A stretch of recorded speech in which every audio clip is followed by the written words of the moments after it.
नमस्कार, मी उज्ज्वला खांडेकर. ज्ञानयात्रेच्या ह्या आजच्या पॉडकास्टमध्ये सर्वांचं पुन्हा एकदा स्वागत करते. आज आपल्या एक खूप म्हणजे भारतातल्या आणि पुण्याच्या तर खासकर डॉक्टर सुचेता परांजपे, ज्या सर्वांनाच माहीत आहे की संस्कृत हा त्यांचा अगदी जिव्हाळ्याचा विषय आहे आणि त्याच्या अभ्यासात आणि त्यांनी दुसऱ्यांना पण हे शिकवण्यासाठी आपले भरपूर वर्षांचा त्यांचा जो अनुभव आहे तो लोकांना साझा केलाय. तर त्यांचं खूप स्वागत करतो. खूप स्वागत. नमस्कार.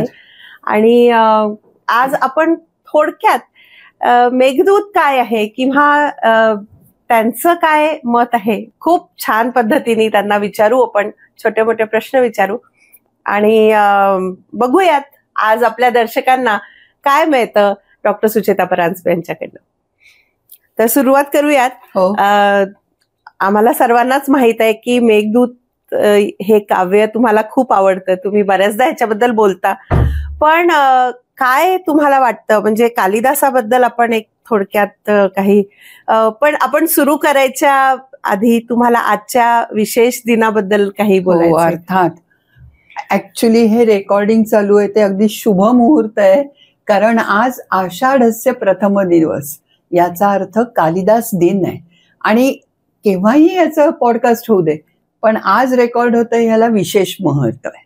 हो, कारण कालिदासाच्या मेघदूतात आषाढस्य प्रथम दिवसे मेघमाश्लिष्ट सानुम ही ओळ येते आणि त्याच्यामुळे ह्या दिवसाला खास महत्व आलेलं आहे. अगदी खरं सांगायचं तर खरं महत्व कालिदासाचं, त्याच्यानंतर मेघदूताचं आणि त्याच्यानंतर या आषाढस्य प्रथम दिवसाचं. पण तिन्हीचा समसमा संयोग म्हणतो तसा इथे घडून आलाय आणि म्हणून मला छान आनंद वाटतो ह्याच्याबद्दल बोलायला. आणि आज ह्याच कारणाने आज कालिदास दिवस आपण म्हणजे त्यांच्या आठवणीत आणि कमीत कमी त्यांच्या काही लिखाणाचा किंवा काव्याचा आपण अभ्यास करून आणि त्यांची आठवण म्हणून हा आजचा दिवस साजरा करूया. थोडे छोटेसे काही बेसिक प्रश्न आहेत की कालिदास हा काली देवीचा भक्त होता आणि त्यांनी देवीची आराधना केल्याने उत्तम काव्य आणि लिखाण हे सगळं कालिदासाला जमलं. तर हे खरं आहे का? असं देवीची उपासना करून कोणी विद्वान होईल का? देवीची उपासना केली म्हणजे समजा मी आजच्या संदर्भात म्हटलं की त्यांनी जन्मभर सरस्वती देवीची उपासना केली, याचा अर्थ त्यांनी जन्मभर अभ्यास केला, खूप चर्चा केल्या, वाचन केलं, लेखन केलं, ह्याला मी सरस्वतीची उपासना म्हणेन. तसंच कालिदासाने केलं, कारण त्याच्याबद्दलच्या ज्या दंतकथा आहेत त्याच्याबद्दल आपल्याला फारसं खरं काहीच माहित नाहीये, पण त्या दंतकथांमध्ये आधी त्याला काही येत नव्हतं आणि मग तो खूप मोठा झाला. हे जवळजवळ प्रत्येकाच्या बाबतीत सांगितलं जातं की आधी तो जवळजवळ अडाणी होता तरी त्यांनी एवढं केलं, म्हणजे किती अभ्यास केला असेल. दुसरी गोष्ट, अनेक लोक सांगतील की त्याला कालिदास हे नाव पडलं कारण त्यांनी कालीदेवीची उपासना केली. पण जेव्हा तुम्ही काली देवीचं म्हणून नाव घेता तेव्हा त्यातला ली दुसरा असतो. हा काली शब्द पहिली आहे कालिदासातला दिल्ली, कसा आला आपल्याला कळत सुद्धा नाही, पण बिघडत नाही. त्यांनी अभ्यास करून कालिदास हे नाव मिळवलं आणि अगदी खरं सांगायचं तर तेवढं नावच फक्त आपल्याला माहितीये, ते सुद्धा तो स्वतःला म्हणून घेतो. म्हणून त्याचं खरं नाव काय, तो कुठल्या गावचा, कोणत्या काळातला, एकाही प्रश्नाचं उत्तर मी देऊ शकणार नाही, कारण कोणालाच माहिती नाही. माझा ऍक्च्युली पुढचा प्रश्न हाच होता की कालिदासाचा काळ कोणचा असेल आणि त्याच्याबद्दल आपल्याला काही संदर्भ मिळतात का कुठे? पण मी त्याच्या आधी थोडीशी कालिदासाची वैयक्तिक माहिती सांगायला मला आवडेल. की तो कवी होता आणि एक गंमत सांगते की पार ऋग्वेदापासून कवीम कवीनाम असं आपण म्हणतो, उपमश्रवस्तमम, तेव्हा कवी शब्दाचा अर्थ विद्वान माणूस असा होता. पोएट हा अर्थ नंतर आलेला आहे आणि कालिदास सगळ्या अर्थांनी कवी आहे, बरोबर आहे. तो उज्जैनीचा असावा असं आपण का म्हणतो माहितीये का? कारण मेघदूतातल्या 116 श्लोकांपैकी 11 श्लोक फक्त उज्जैनीवर आहे म्हणजे आपल्या माहेरबद्दल आपण जसं बोलू हो. तसं तो उज्जैनीबद्दल बोलतो. खरं खरं प्रेम आहे आणि म्हणून तो तिथला असावा. पण हे सगळे अंदाज तो कुठल्या काळातला असावा याच्या बाबत मात्र थोडे फार पुरावे आपल्याला मिळतात की तो इसवी सन 5व्या शतकात विक्रमादित्य हा जो राजा होऊन गेला त्याच्या दरबारात असावा. अच्छा.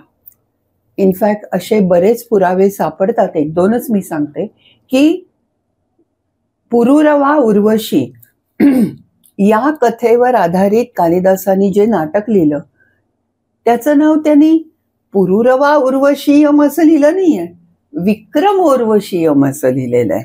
म्हणजे विक्रम हे त्यांनी शूरवीर पुरुरवा या अर्थाने कबूल आहे मला, पण माझ्या राजाचं नाव कुठेतरी अमर व्हावं ही कल्पना तिथून दिसते. आणि बरेचसे राजकीय संदर्भ नाटकात ना जे येतात त्याच्यावरनं तो 5व्या शतकातला तरी माझा शेवट वाक्याचा असावा असंच असणार आहे. कारण ठामपणे संस्कृतच्या कुठल्याच ग्रंथाबाबत आपल्याला सांगता येत नाही. हा. आणि भास हा खूप महान नाटककार आहे हे आपण सर्वच जाणतोच. तर कालिदासाचा म्हणजे कालिदास भासाच्या आधी की नंतर असं काही सांगता येईल का? अगदी नक्की सांगता येईल. भास हा वेगळ्याच पातळीवरचा कवी आहे. कवी म्हणते मी, पण तो नाटककार आहे. त्यांनी फक्त नाटकं लिहिली 13 आणि 1913 साली ही सगळीच्या सगळी नाटकं अचानक सापडली दक्षिणेकडे. तोपर्यंत भास आपल्याला फक्त नावानिशी किंवा त्यांनी स्वप्न वासव दत्तामधम असे म्हटले आहे की असं कोणीतरी उल्लेख केलाय संस्कृतमध्ये, तर त्याच्या पलीकडे माहीत नव्हता. पण जेव्हा ही नाटकं सापडली तेव्हा भास म्हणजे काय हे आपल्याला सर्वांना दिसलं. आता तुझा प्रश्न असा आहे की कालिदास भासाच्या आधीचा का नंतरचा? हो, 100% नंतरचा. अच्छा. ते अशासाठी म्हणते की कालिदासाचे जे पहिलं नाटक मालविकाग्निमित्र, त्यांनी 3च नाटकं लिहिली. त्या मालविकाग्निमित्रामध्ये तुला माहितीये की संस्कृत नाटकात नांदी येते. सूत्रधार नटी असं बोलतात की चला आज आपण काय मेघदूतावर बोलूया वगैरे वगैरे. तसं त्याची जी नांदी आहे त्याच्यात तो सूत्रधार त्या नटीला म्हणतो की मला कळत नाहीये, भास कविपुत्र सौमिल्लकादीनाम. भास कविपुत्र कोण होता अजून माहित नाही आणि सौमिल्लक माहिती नाही. यांचे प्रबंध म्हणजे यांची काव्य ज्यांनी वाचली आहेत त्या रसिकांना माझं हे पहिलं वहिलं काव्य आवडेल का नाही आवडेल अशी माझ्या मनात एक आशंका आहे. म्हणजे भास हा नुसता त्याच्या आधीचा नव्हता, तर he was already famous, already established होतं ते नाव. आणि अर्थात भासाची नाटकं वाचल्यावर ते आपल्याला पटतं सुद्धा 100%. आणि जसं कालिदासाला जे थोडंसं ह्या नांदीतनं असं तर तुम्ही सांगितलं की कदाचित मला तेवढा सक्सेस तेवढा नेम फेम मिळेल की नाही अशी जी भीती होती, तर खरंच म्हणजे पहिल्या नाटकापासून कालिदासांना लोकांनी एक्सेप्ट केलं असेल का? काय वाटतं? म्हणजे मला असं वाटतं बरं का की कालिदासांनी नाटकांच्या आधी छोटी काव्य दिली. अच्छा. म्हणजे ऋतुसंहार हे बहुतेक त्याचं पहिलं काव्य असावं. एक लक्षात घे, मी दरवेळेला बहुतेक कदाचित असावं वगैरे शब्दप्रयोग करते कारण ठामपणे बोलायला पुरावा नाही आपल्याकडे. अशासाठी म्हणते मी की ऋतुसंहार मध्ये ग्रीष्म ऋतूचं वर्णन असं म्हणून काय 15 श्लोक 20 श्लोक आहेत. एका श्लोकाचा दुसऱ्याशी संबंध नाही, ज्याला मराठीत स्फुट काव्य असं म्हणतो आपण, तसं ते आहे. आणि अगदी खरं बोलायचं तर ठीक आहे, चांगलं आहे, पण मी काय ते म्हणणार नाही की तू वाच बाई असं म्हणणार नाही, इतकं काही खास नाही. मग नंतर त्यांनी बहुधा नाटकं लिहायला सुरुवात केली. त्याच दरम्यान कधीतरी त्यांनी मेघदूत लिहिलं आणि मेघदूत हे मात्र उत्तम काव्य आहे. आणि नंतर 3 नाटकं तर लिहिलीच, जोडीला 2 त्यांनी महाकाव्य लिहिली. एक रघुवंश म्हणजे राम ज्या वंशातला आहे तो राघवच म्हणतो आपण त्याला. आणि दुसरं कुमार संभव, म्हणजे स्कंद कसा जन्मला याची कथा सांगणारं शिवपार्वतीवरचं काव्य. आणि कालिदासानी मेघदूत हे काव्य रामटेकला असताना लिहिलं हे सर्वश्रुत आहे. तर रामटेकला जाण्याचं काय कारण असावं? म्हणजे यक्ष होता रामटेकला, कालिदास होता का नाही मला माहित नाही. कारण पुन्हा काही उल्लेख नाही ना. काय होतं, ज्या माणसाबद्दल तुम्हाला ऐतिहासिक पुरावे सादर करता येत नाही त्याच्याबद्दल हे एवढ्या दंतकथा. तो गुराखी होता इथपासनं त्याच्याबद्दल वाटेल त्या कथा आहेत. मला तरी तो रामटेकला होता असं म्हणवतच नाही. कशाला जाईल तो रामटेकला? म्हणजे उज्जैनीचा जर खरंच असला तर तो कुठल्या तरी सुंदर निसर्गरम्य, मेघदूत वाचल्यावर तर मला वाटतं कालिदास रिटायरमेंट नंतर अलकानगरीत गेला असेल. आणि खूपच सुंदर, म्हणजे अलकानगरीचं तर वर्णन खूपच सुंदर आहे. तर कालिदासाच्या काव्यांमध्ये असं त्या तिथल्या काही इमारतींबद्दल किंवा तिथल्या लोकांच्या म्हणजे वेशभूषेबद्दल, त्यांच्या आभूषणांबद्दल असं वगैरे काही वर्णन येतं का? भरपूर. पण ही सगळी वर्णनं ज्याला आपण ओघानी आली आहेत असं म्हणतो तसं. आता आपण मेघदूताकडे वळतोच आहे हळूहळू. तर मेघदूताचं मला सर्वात काय आवडतं माहितीये, त्याचे 2 भाग आहेत. आता भाग म्हटलं की लोक कांड, सर्ग, पर्व असे काहीतरी शब्द देतात. आम्ही काय म्हणतो, म्हणजे कालिदास काय म्हणतो, पूर्व मेघ उत्तर मेघ. पैकी पूर्व मेघ हा तू म्हणालीस त्या रामटेक पासून अलकानगरीपर्यंत जायचा मार्ग सांगतो. आणि त्या मार्गातल्या मुख्यत्वे नद्या आणि पर्वत. आता हे सांगताना तुला वाटेल भूगोल झाला, पण वाचाल तेव्हा तुम्हाला कळेल किती अप्रतिम वर्णन आहे. त्यांचं वर्णन आहे. इथे माणसं कमी दिसतात, म्हणजे माणसांचं वर्णन आहे, पण मेघाला वर्ण कोणीतरी त्या माळिणी दिसल्या, मेघाला कोणीतरी त्या पौरवधू दिसल्या, म्हणजे नगरातल्या स्त्रिया दिसल्या, एवढीच वर्णन आहे. पण एकदा का उत्तर मेघातनं तुम्ही अलकानगरीला शिकला की नुसतं त्या यक्षपत्नी विशेषतः त्यांचे कपडे दागिने सोड, त्या कुठली फुलं घालायच्या, त्यांचा मेकअप कसा असायचा, पायाला कुठला रंग लावायचा वगैरे वगैरे सगळं येतं. आणि तू वास्तूंबद्दल बोललीस, मी म्हटलं तसा पूर्व मेघात त्याचा काही म्हणजे फरक पडत नाही, संबंधच येत नाही. उत्तर मेघामध्ये अलकानगरीचं वर्णन, उज्जैनीच्या ह्याच्यात सुद्धा थोडंसं वर्णन येतं. अलकानगरीचं वर्णन करताना तो म्हणतो उच्चैर विमाना. विमान शब्द म्हटल्यावर सर्वांना असं वाटतं अरे त्या काळी तसं काही नाहीये. विमान याचा अर्थ सप्तभूमिका अशी इमारत. सप्तभूमिका म्हणजे 7 मजली. सो जस्ट इमॅजिन कर की 7 मजली इमारती आहेत असं जर कालिदास म्हणत असेल तर ते शक्य आहे. हा काही निव्वळ कल्पना विलास नाही. कुठेतरी त्यांनी पाहिलं, ते अलकानगरीमध्ये कदाचित त्यांनी सुपर इम्पोज केलं, इतकं मी म्हणेन. पण अशी खूप वर्णनं येतात, विशेषतः स्त्रियांची वर्णनं करताना तर कालिदास एकदम रंगून जातो. आणि त्या कुठली फुलं कोणत्या ऋतूत घालायच्या वगैरे खूप छान वर्णनं करतो. खरं म्हणजे हे जे स्त्रियांबद्दल किंवा अशा प्रकारचे, म्हणजे हे काव्यातून आल्यामुळे असं कधीच वल्गर असं वाटत नाही, पण त्याच्यात त्यांची आणखीन त्यांचं सौंदर्य जास्ती चांगल्या पद्धतीने सांगितलंय असं वाटतं. अगदी बरोबर आहे. म्हणजे काही वेळेला खूप लोकांना अशी सवय असते, असं संदर्भाशिवाय एखादं वाक्य उचलायचं आणि ते तुमच्या समोर ठेवून म्हणायचं, पहा कालिदास किती वाईट लिहित होता. नो, खरी गोष्ट आहे ती. ते वाक्य जर नुसतं पाहिलं तर ते आपल्याला वाईट वाटतं, पण संपूर्ण त्या कथेमध्ये, काव्यामध्ये आणि ती जी तो शैली वापरतो त्याच्यामध्ये ते अजिबात अश्लील वाटत नाही, अजिबात वाटत नाही. मी एक आत्ताचं उदाहरण घेते. एक तृष्णा नावाचा सिनेमा आहे, हो जरूर पाहावा सगळ्यांनी असं हो. मी म्हणेन. त्याच्यात पल्लवी जोशी स्नान करते असा, अर्थात काळजीपूर्वकच तिचे फोटो घेतले, असा एक सीन आहे, दृश्य आहे. आणि त्या दृश्याशिवाय तो सिनेमा ना सुरू होणार ना संपणार. It's a must. आणि ते बघताना कधीही ते अश्लील वाटत नाही.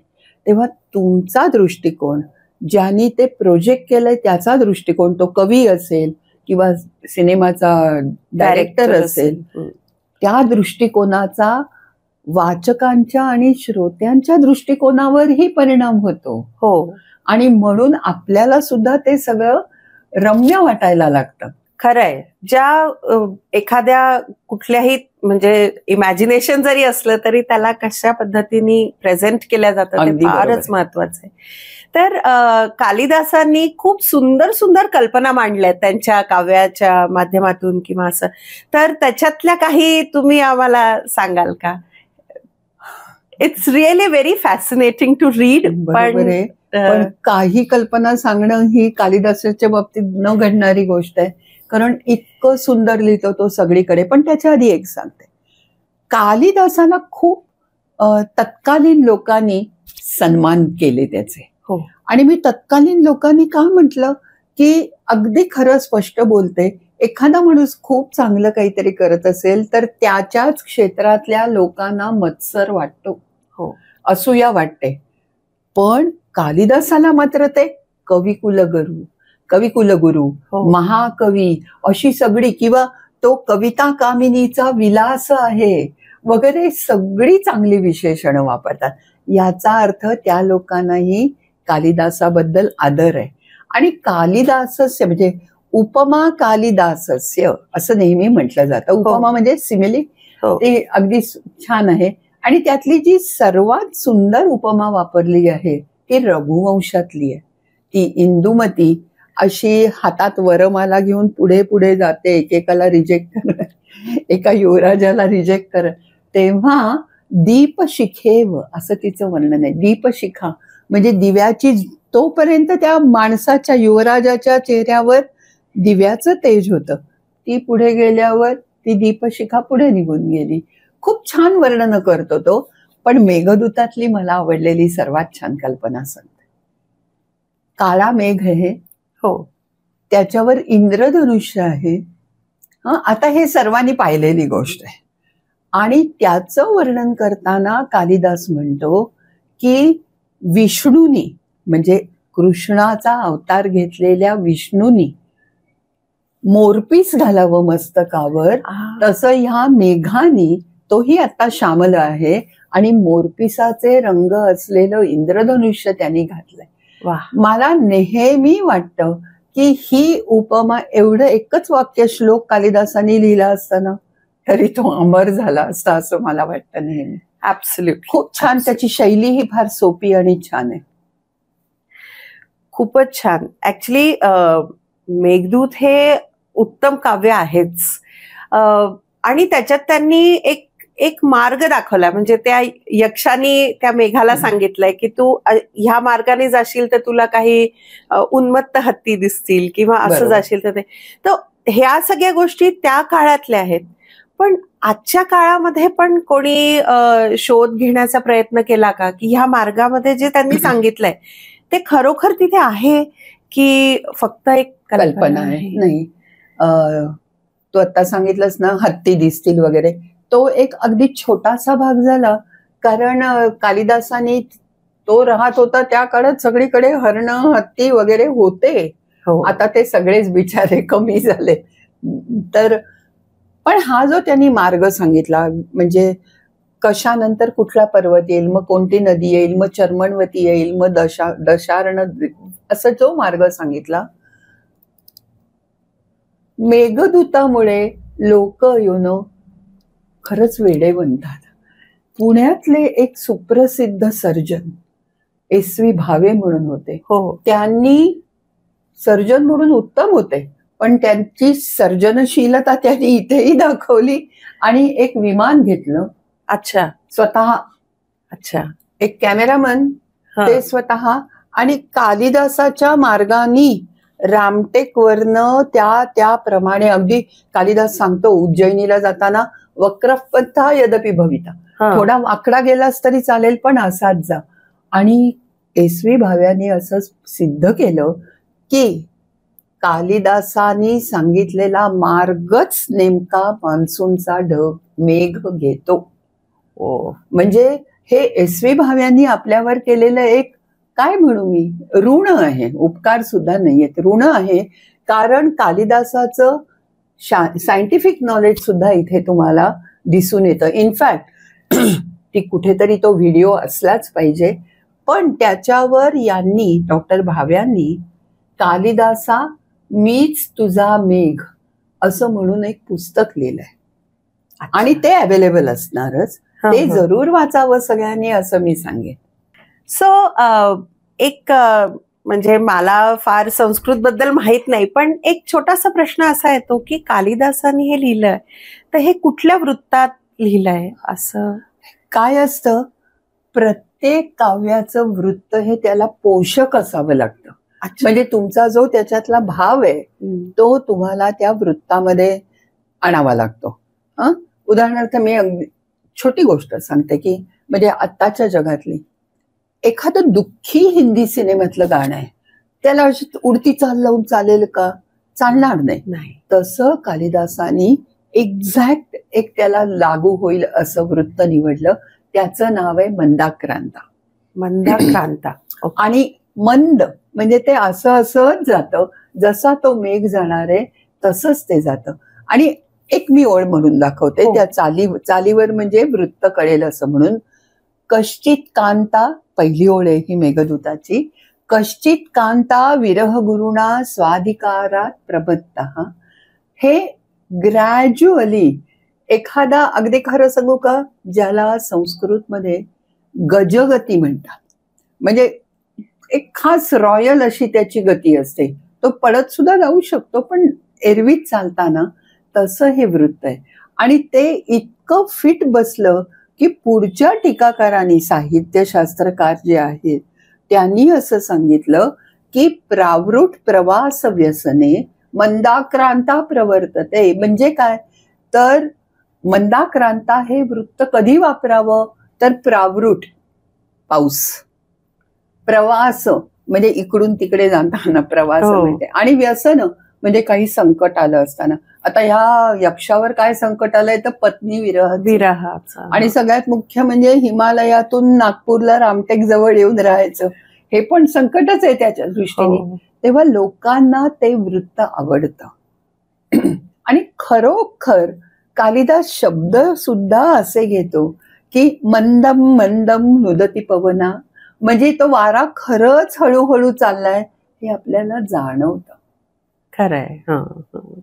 आणि कालिदासांची शैली जी लिखाणाची आहे त्याला वैदर्भी शैली असं काही लोक म्हणतात. नाही, वैदर्भी शैली आहे, बरोबर आहे. मी त्यातल्या फार तांत्रिक भागात शिरणार नाही. ही शैली ही मुख्यत्वे ज्या भागात त्या प्रकारचं लिहिणं प्रॉमिनंट होतं. आता वैदर्भी म्हणजे विदर्भात, आणि तू सांगितलंस की तो रामटेकचा आहे तसं, त्यामुळे एकूण त्याच्या ह्याच्यावर त्या शैलीची छाप आहे. दुसरी एक शैली कालिदासाची नाही, तिचं नाव आहे गौडी. गौड हा एक देश होता. आपण गौड बंगाल. किंवा एक प्रकार आपल्याकडे लोक आहेत त्यांना गौड सारस्वत म्हणतात. म्हणजे त्या देशातून आलेले. प्रत्येक देशाची बोलण्याची, विचार करण्याची एक पद्धत असते. बाय देश आय मीन राज्य म्हणत नाही इथे आपल्यासाठी. उदाहरणार्थ आपण आता दोघी पुण्यात आहोत, मराठी बोलतोय, पण मुंबईचं मराठी, पुण्याचं मराठी, नागपूरचं मराठी आणि मराठवाड्यातलं मराठी, कोकणातलं सुद्धा मराठी, या 5 वेगळ्या शैली आहेत. कुठली फार चांगली कुठली फार वाईट असं मी कधीही म्हणत नाही. You should never compare. त्या भागाला त्या वेळेला ती शोभून दिसते. अगदी कोकणातलं काय गो असं जे गोड म्हणतो ते मी उद्या इथे जर का कुठे डेक्कनवर जाऊन म्हटलं तर लोकांना नाही आवडणार ते कदाचित. तसं ही शैली असते. आणि अर्थात त्याच्यात इतरही तांत्रिक असतात की समास कमी पाहिजेत, हे जास्ती पाहिजे, कल्पना विलास पाहिजे वगैरे. म्हणजे असं एक पॉप्युलर एक हे आहे की त्यांना असं वैदर्भीय शैली असं त्यांना. पण एक शैलीचा जो सगळ्यात सुंदर मला आवडतो भाग म्हणजे त्याला म्हणतात प्रासादिक शैली. अच्छा. प्रसाद हे काही कुठल्या देशाचं नाव म्हणजे भागाचं नाव नाही. प्रसाद म्हणजे सोपेपणा. आणि ज्या शैलीत मग ती तुमची लिहायची असो, बोलायची असो, काही इतर असो, सोपेपणा असतो, ती शैली लोकांना नेहमी आवडते. कारण ती त्यांना कळते. हो. आणि आपलीशी वाटते. म्हणजे कळलं तर लगेचच ते एक्सेप्ट केल्या जातं. एक्झॅक्टली. आणि म्हणून प्रासादिक शैली असणं हे माझ्या मते सर्वात महत्वाचं.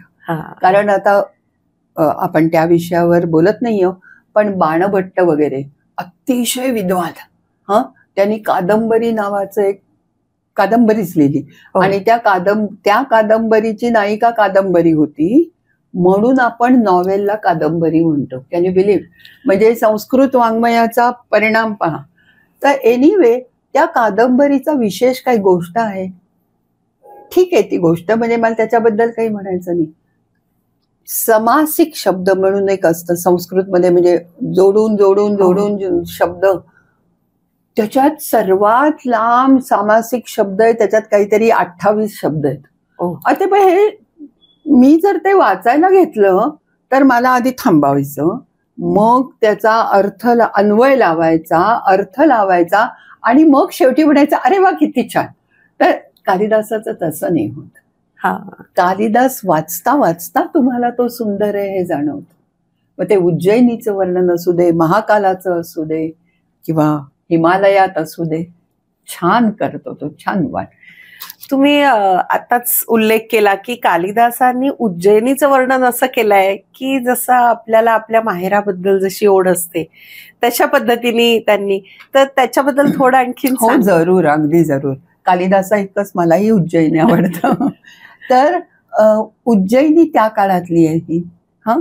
त्या उज्जैनीच्या 11 श्लोकात 4 श्लोक फक्त महाकालाच्या देवळावरचे आहेत. म्हणजे त्या काळी आणि कालिदासाच्या मनात महाकालेश्वराला केवढं महत्व आहे हे दिसेल. बरोबर आहे. आणि उज्जैनीचं वर्णन करताना कालिदास एकच त्यातलं मी हे सांगते की पुण्यवान लोक स्वर्गात गेले. कालिदासाचे शब्द आहेत. पुण्यवान लोक स्वर्गात गेले आणि पुण्य संपल्यावर त्यांना परत मृत्यू लोकात यावं लागलं. तेव्हा दर वेळेला येताना ते एक स्वर्गाचा तुकडा तोडून आणायचे आणि दिवा हा कांतिमत खंडमेकम तेजस्वी असा आणायचे. ते तुकडे जोडून उज्जैनी बनवणे. याचा अर्थ काय झाला की it's a divine city, it's a bright city. आणि प्रत्येक भागाच्या, प्रत्येक नगराच्या काही काही वेगळ्या व्हाईब्स असतात. त्या तिथे तुम्हाला जाणवतात. कालिदासाला जी उज्जैनीमध्ये जाणवलं ते तुला मला जाणवेल असं मी नाही म्हणणार, पण कालिदासाला ते जाणवलं. महाकालाचं वर्णन तर तो अप्रतिम करतो. म्हणजे अगदी तिथल्या देवदासी नृत्य करतात तिथपासून ते सगळं तो सांगतो. तत्कालीन सामाजिक स्थिती सुद्धा आपल्याला दिसून येते. आणि त्याच वेळेला किती विलासी आहे ते शहर हे सुद्धा तो सांगतो तुम्हाला. तिथे तू मगाशी विचारलंस ना की उंच इमारती होत्या का. उज्जैनीच्या याचं त्यांनी वर्णन केलेलं आहे. वल्लभी म्हणजे त्यांच्या उंच गच्चीवर तू विश्रांती घे असं तो मेघाला सांगतो. अच्छा. म्हणजे इतक्या उंच इमारती होत्या की मेघ येऊन तिथे थांबू शकतो थोडा वेळ आणि विश्रांती घेऊ शकतो. आपण थोडस असं म्हणू की ह्याच्यात थोडस एक्झॅजरेशन. म्हणजे आमच्या गावासारखं दुसरं कुठलंच गाव नाही हा एक अभिमान तिथे निश्चित दिसतो. पण तरी सुद्धा थोडं असल्याशिवाय पुढे जाता येणार नाही. बरोबर आहे. अभिसारिकांचं वर्णन करतो, खूप सुंदर वर्णन करतो कालिदास. नाही एवढ्याशा वेळात इतकं सगळं बोलून होत. मला असं वाटतं की ह्या मॉड्यूलमध्ये थोडा जास्ती वेळ मिळेल आणि त्याच्यात आम्हाला जास्ती कालिदासाच्या त्यांनी केलेल्या वर्णनाबद्दल तुमच्याकडनं ऐकायला मिळेल अशी म्हणजे माझी अशी खूप इच्छा आहे की छान आहे. म्हणजे ते आजही उज्जैनी नगरी खूप म्हणजे चांगलं. आणि तिथे आता एक जे नवीन जे कॉरिडॉर केलं आहे त्याच्यामुळे आणखीनच जास्ती आणि लोक श्रद्धेने तर जातातच पण टुरिझम सुद्धा वाढलाय. तर हे सुद्धा म्हणजे एखादी जी नगरी प्राचीन काळापासून ती महत्वाची असते ती अजूनही आपल्या देशाने तिची तेवढीच निगा राखली आणि लोक पण आता थोडं श्रद्धेने का होईना पण जास्ती त्याचं म्हणजे कौतुक करतात. आणि असे जे कॉरिडॉर्स वगैरे बांधल्या जातात त्याच्यामुळे जास्ती लोकांपर्यंत ह्या गोष्टी पोहोचतात सोशल मीडियाच्या माध्यमातून. तर एक असंच मला फार फॅसिनेशन आहे की जसं तुम्ही सांगितलं की अलका नगरी पण म्हणजे त्याचं अगदी जसं आपण म्हणू की हिमालयात तर आहे पण खरोखर म्हणजे यक्षाला जेव्हा त्या इतक्या सुंदर नगरीतनं काढून आणि रामटेक सारख्या म्हणजे तिथे फार उन्हाळा असतो आणि त्याला त्रास झाला असेल त्याचा आणि आपल्या पत्नीच्या विरहाचा तर पण त्या नगरीमध्ये राहण्याचं एक सुख ते सुद्धा त्याला वाटत असेल की मी कुठे येऊन गेले. एक गंमत सांगते. उज्जैनीला त्यांनी दिवा कांतिमत खंडमेकम म्हटलं, स्वर्गाचा एक तुकडा आहे. अलका नगरी साक्षात स्वर्गच आहे. म्हणजे आपण आज सुद्धा काश्मीरला भूनंदनवन असं म्हणतो, म्हणजे जमिनीवरचं नंदनवन आहे ते, तशी ती आहे. खरं सांगू का, मला स्वतःला हे माहिती आहे की इट्स ऑल फॅन्टसी. मेघदूत हे काय खरं घडलेलं नाहीये, हा त्याचा कल्पना विलास. हो, अलका नगरी ही सुद्धा त्याच्या कल्पनेतनं जन्माला आलेली एक नगरी आहे. हो, पण आय व्हेरी मच विश की अशी नगरी तेव्हा कधीतरी कुठेतरी असावी, कारण ती इतकी छान आणि लोभस आहे. पहिली गोष्ट म्हणजे ती यक्षांची आहे. फक्त यक्षांना प्रवेश आहे बरं तिथे. अच्छा, म्हणजे तिथे राहणाऱ्या लोकांना यक्ष म्हणतात असं आपण म्हणूया. आणि यक्षांचा राजा कोण? कुबेर. कुबेर कोण? धनाची देवता. आणि त्यामुळे समृद्धी म्हणजे काय, नुसता समृद्धी मार्ग नव्हे, समृद्धी म्हणजे काय खरी खरी हे तुम्हाला त्या नगरीत पाऊल टाकता क्षणी दिसतं. आणि कुठे बसली आहे ती माहितीये का? कालिदास सांगतो, हिमालयाच्या उतरणीवर. अच्छा, कैलासाच्या पलीकडे, मानस सरोवराच्या जवळ.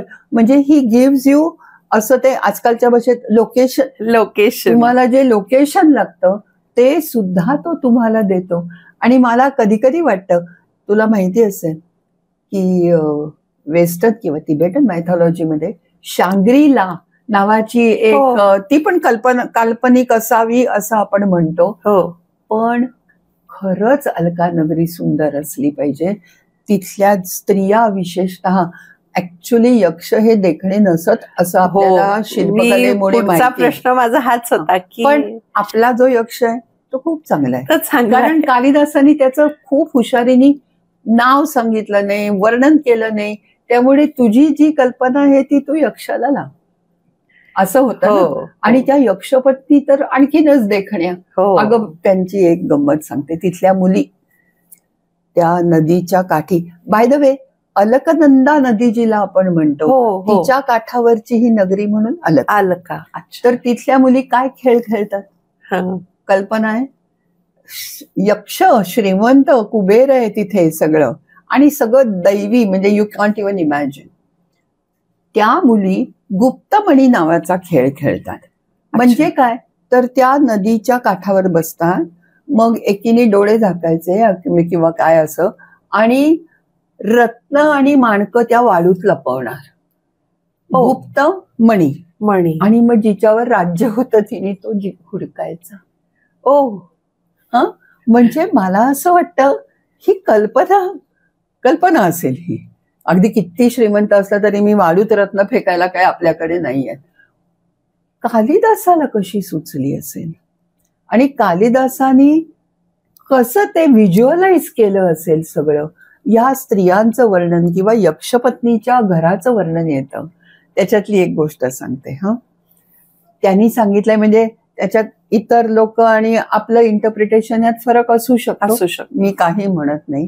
त्यांनी असं सांगितलंय की ज्या म्हणजे शब्द वेगळे आहेत ते संस्कृत मधले, पण ज्या घराला इंद्रधनुष्यासारखं तोरण आहे ते माझं घर, असं तो यक्ष सांगतो.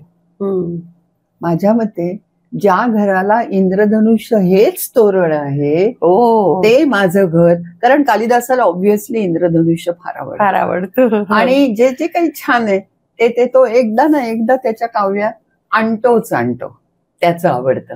तेव्हा त्याचं वर्णन, अरे यक्षाच्या घराचं वर्णन जर त्या अलकानगरीतलं पाहिलं तर डोळे म्हणजे आपल्याला आनंद होतो, खूप आनंद होतो. तुला एक गंमत सांगते, मेघदूताची अनेको भाषांतरं झाली. हो, मी ऍक्च्युली माझा पुढचा प्रश्न तोच होता की शांताबाई शेळकेंनी मराठीत केलं आणि इतरही बऱ्याच लोकांनी केलं, तर त्याच्यापैकी काही ठळक नावं म्हणजे? अगदी शांताबाई शेळके ह्या अलीकडच्या, कृष्णशास्त्री चिपळूणकरांनी पहिला अनुवाद केलाय, म्हणजे त्याला 150-200 वर्ष झाली आणि तो तत्कालीन पद्धतीने, म्हणजे त्याला पंतकाव्य म्हणायचंय, म्हणजे वेगळ्या पद्धतीने लिहिलं जायचं ते.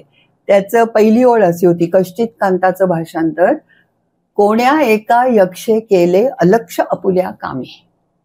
अशा या पद्धतीचं ते सगळं, पुन्हा मंदाक्रांता म्हणजे ते नाही त्यांनी सोडलं. मेघदूत, मी आता फक्त मराठी भाषांतराबद्दल बोलते, पण सगळ्या जगभर त्याची भाषांतरं झाली, सगळ्या भाषांमध्ये भाषांतरं झाली आहेत आणि ती लोक आजही वाचतात, हे मला फार महत्वाचं वाटतं. हो, पण मराठीत कोणी कोणी नंतर, आत्ता सुद्धा जर का तू ते काहीतरी पाहिलं ना, आपले काय काय पब्लिकेशन्स आहेत, तर वर्षाला 2 तरी मेघदूताची भाषांतरं तुला सापडतील. कारण मला वाटणारं प्रेम, मी मेघदूताबद्दल वाटणारं प्रेम मी कुठल्या मार्गाने व्यक्त करू, तर या मार्गाने, असं प्रत्येकाला वाटतं. पण महत्वाची त्यातली जी काही काही आहे ती म्हणजे C.D. देशमुख माहित आहे? हो, आपले पहिले रिझर्व्ह बँकेचे. C.D. देशमुखांनी केलंय. म्हणजे जो माणूस राजकारण नंतर फायनान्स यातला आहे त्यालाही मोह टळला नाही. वसंत बापटाने केलंय आणि वसंत बापटांचं तर इतकं अप्रतिम आहे की काय सांगू. त्यांनी काय केलं, भाषांतर नाही केलं, त्यांनी तीच कल्पना काहीही स्वतःची भर न घालता मराठीत आणली. म्हणजे असं कष्टित म्हणजे कोणी एक वगैरे असं तुला सापडणार नाही. पण अप्रतिम, वसंत बापट स्वतः फार चांगले कवी आहेत ना.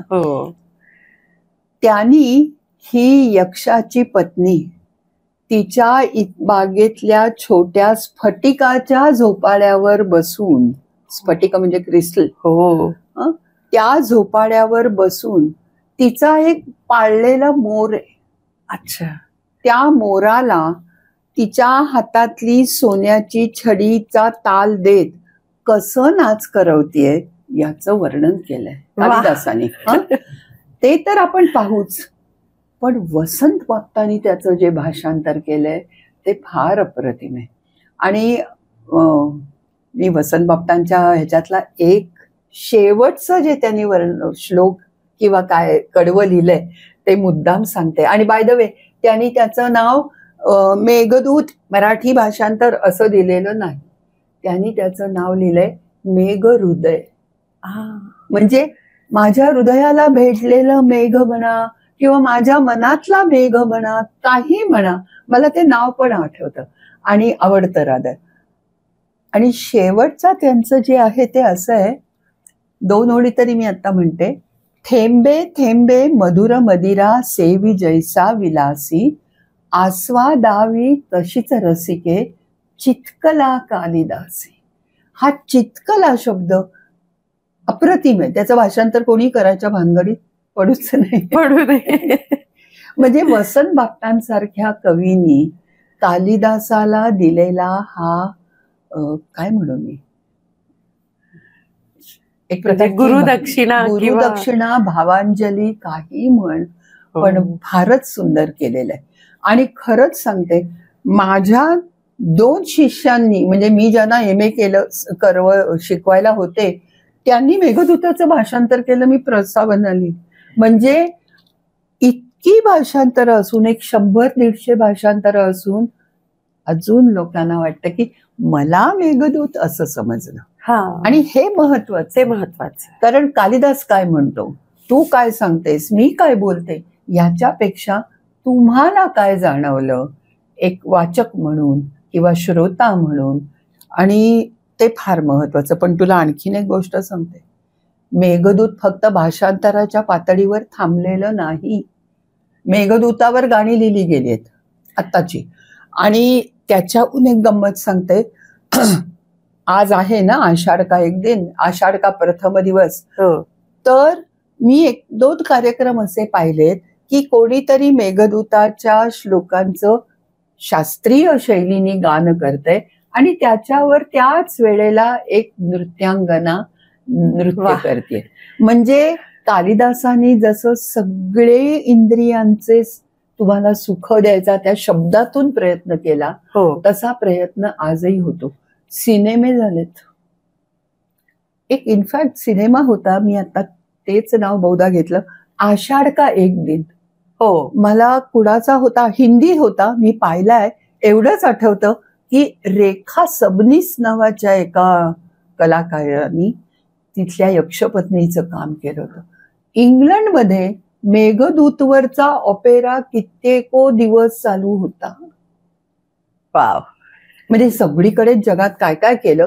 पण हे मी का सांगते की मेघदूत सगळ्या पातळीवर लोकांपर्यंत पोचावं याच्यासाठी सर्वांनी केलेली, रसिकांपर्यंत पोचावं यासाठी केलेली धडपड, जशी तू पण करतेस तसं त्यांचेही काही प्रयत्न आहेतच. आणि म्हणून दरवर्षी मेघदूतावर 200 लेक्चर्स दिली तरी 201 लेक्चर हे तितकंच छान असतं. खरं आहे. ऍक्च्युली ते काव्याची महती असू शकते किंवा कालिदासांचं तेवढं म्हणजे पुण्य आहे की अजूनही आपण त्यांना असं, आपण त्यांची आठवण करतो as if he is among us only. म्हणजे असं वाटतं की आपल्यामध्येच कुठेतरी ते आहेत. आणि त्यांचं जेव्हा आपण काव्य आणि ह्या गोष्टींचं आपण कौतुक करतो तेव्हा कुठेतरी ते त्यांच्यापर्यंत पोहोचत असेल. असंच आपला म्हणजे ज्ञानयात्रेमधनं असाच एक प्रयत्न आहे की सर्वांपर्यंत हे पोहोचावं. आणि तुमच्या माध्यमातून, कारण तुम्ही त्याचा इतका अभ्यास केलाय, सर्वांना कदाचित ते संस्कृतमध्ये वाचून आणि ते तसंच्या तसं ते कळणार नाही जशा त्याच्यातल्या भावना आहेत. पण तुम्ही ज्या पद्धतीने एकदम सोपं करून सांगता तसं लोकांना ते खूप भावतं. आणि त्याच्यामुळेच आपण आजचा हा जो छोटासा पॉडकास्ट आहे तो केला की लोकांपर्यंत हे पोहोचलं पाहिजे की त्याच्यामध्ये तुम्हाला जर अभ्यास करायचा असेल तर काय बघायचं, एक कौतुक म्हणून वाचायचं असेल तरी काय, one must learn to appreciate things. आणि डेफिनेटली आपले जे आधी जे आपल्या पूर्वजांनी कामं केली आहेत त्याचं आपण कौतुक केलंच पाहिजे. क्रिटिसाइज तर सगळेच करतात, सगळे. So we really want to appreciate and want to bring those things to the next generation की they should also feel proud about their culture. तर तुमचं खूप धन्यवाद. आज तुम्ही वेळ काढून आणि आपल्या प्लॅटफॉर्मवर पुन्हा आलात आणि छान इतकी चांगली माहिती दिली. आपले जे दर्शक आहेत त्यांना खरंच आवडेल ह्याच्याबद्दल पुन्हा ऐकायला, तुमच्याचकडून ऐकायला आवडेल अशी माझी खात्री आहे. आणि त्याच्यासाठीच आपण ते एक छोटंसं मॉड्यूल पण करतोय. 10 सत्रांच्या मॉड्यूलमध्ये एक कालिदासाचं त्याची जी कल्पना विलास आहे तेवढं करणं कदाचित शक्य नसेल, पण आपण आपल्याकडनं सुरुवात करू शकतो, प्रयत्न करू शकतो. तर पुन्हा एकदा खूप तुमचा धन्यवाद आणि खूप आभार की तुम्ही इतकं आम्हाला. आभार नको, कारण मी फक्त तुकारामांनी म्हटलं तसं, मी तर हमाल भारवाही. जे कालिदासांनी केलं ते एका हाताने घेऊन दुसऱ्या हाताने दुसऱ्यांना द्यायचं. पण एक मुद्दाम सांगते गोष्ट, कालिदास स्वतः उत्तम आहे. त्याच्याबद्दल मला काही म्हणजे वादच नाही आहे. पण आम्हाला ज्या गुरूंनी हे शिकवलं ते खूप छान होते. आणि शिकवलं म्हणजे काही त्यांनी आम्हाला नुसतं बरं का मुलांनो, त्याच्यानंतर मग देवगिरी नावाचा पर्वत येतो असं बोलले नाहीत कधी. उत्तम शिकवलं. आणि हा जो सगळा प्रवास आहे, यक्षाचा म्हण, मेघाचा म्हण किंवा आपला सगळ्यांचा प्रवास आहे, तो करण्यासाठी गुरूंचं आमच्या ऋण आहे. आणि आपल्याकडे एक मराठीत कविता आहे, अनंत हस्ते कमलावराने, देतात किती घेशील दो कराने. इतकं तुम्हाला द्यायला आहे आणि तुम्ही 2 हातांनी त्यातलं काय काय घेणार. तर सगळ्या गुरूंचं हेच काम आहे की ते इतकं, आणि हे संस्कृत वाङ्मयाचं सुद्धा आहे, इतकं आहे, आपण आपल्या 2 हातांनी जेवढं मिळेल तेवढं आत्मसात करायचं, धडपड करूया. नक्की. आणि हे नमस्कार. आमच्याकडनं तुम्हाला प्रॉमिस आहे आमच्या सर्वांचं की आपल्याकडनं जेवढं शक्य होईल तेवढा प्रयत्न करणार आणि लोकांपर्यंत, जास्तीत जास्त लोकांपर्यंत ह्या अगदी गोष्टी बरोबर. पोहोचवण्याचा खरंय. प्रयत्न करणार. सो पुन्हा एकदा खूप खूप धन्यवाद आणि लवकरच भेटूयात पुढच्याच अशा एखाद्या छानशा विषय म्हणजे त्याच्याबद्दल चर्चा करायला. खूप धन्यवाद. ओके, धन्यवाद.